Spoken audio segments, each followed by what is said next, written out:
অন্যের ভালো চাইলে তবেই নিজের ভালো হয়। কথাটা কেন বললাম সেটা একটু বলি। ঘটনাটা আজকের। স্কুল থেকে ফিরছি, বাসে উঠে দেখি সিট প্রায় সব ভর্তি হলেও 2 সিটারে একটা সিট খালি আছে, আর 3 সিটারেও খালি আছে একটা। কম বয়সী একটি ছেলে আর মেয়ে 3 সিটারে বসে আছে দেখে আমি আর ওটাতে বসলাম না। আর এদিকে 2 সিটারে বসে আছে একজন ভদ্রলোক। প্রথমে দেখে ভদ্রলোক বলেই মনে হয়েছিল তাকে। ভদ্রলোক নিজে বসে আছেন আর নিজের ব্যাগটা পাশের সিটটাতে রেখেছেন।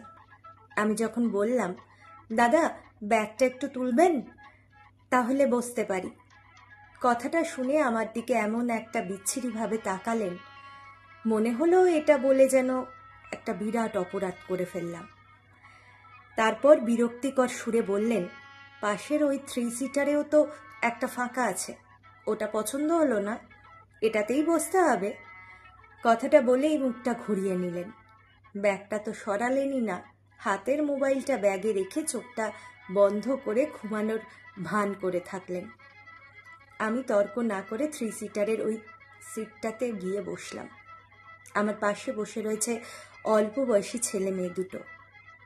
ওরা তখন নিজেদের মধ্যে গল্প করছে। সিটে বসেও যে ভদ্রলোক আমাকে বসতে দিলেন না, ওনার ওই খারাপ আচরণ দেখে আমি একটু অবাকই হলাম। যাই হোক, বাস চলতে শুরু করেছে তখন। এরপর শুরু হলো বৃষ্টি। বৃষ্টি মানে সে মুষলধারে বৃষ্টি। আজ এমনিতেই সকাল থেকে ওয়েদার খারাপ ছিল। কিছুক্ষণ পরের স্টপেজ আসতেই একটি কম বয়সী ছেলে তখন বাসে উঠল। ছেলেটি একেবারে ভিজে একাকার, মনে হয় যেন জলে ডুব দিয়ে উঠে এসেছে। তারপরের দৃশ্যটি ছিল দেখার মতো। ছেলেটি বাসে উঠেই এপাশ ওপাশ তাকিয়ে ওই ভদ্রলোকের কাছে এসে বলল, এই যে দাদা, ব্যাগটা তুলুন, বসবো। দাদা তখন মুখখানা বাংলার 5-এর মতো করে বলে উঠল, এ কি, তুমি তো ভিজে, কিভাবে বসবে? ভিজে তো কি হয়েছে, বাসে কি কোথাও লেখা আছে ভিজেছি বলে বসতেও পারবো না? আর কিভাবে বসবো সেটা আপনাকে বলতে হবে নাকি? ভদ্রলোক তখন আমার মুখের দিকে তাকিয়েছে একবার। মুখখানির তো করুণ অবস্থা। তারপর ব্যাগটা কোলের ওপর নিয়ে জানলার দিকে সরে গেলেন। ভিজে জামা প্যান্ট নিয়ে ওই অবস্থায় ছেলেটি ওনার পাশে বসল। দেখছি ছেলেটির ভিজে জামাতে ওনার জামাও ভিজে যাচ্ছে, আর উনি খুব বিরক্ত বোধ করছেন। বৃষ্টিতে না ভিজেও ওনাকে ভিজতে হচ্ছে, আর উনি নিজেকে বাঁচানো শুরু করেছেন। ওইভাবে কি বাঁচানো যায়? উনি ভিজতে না চাইলেও যে ওনাকে ভিজতে যে হবেই। উনি যেখানে বসেছেন ওই জানলা দিয়ে হঠাৎ করেই বৃষ্টির জল আবার ওনার গায়ে পড়তে শুরু করেছে।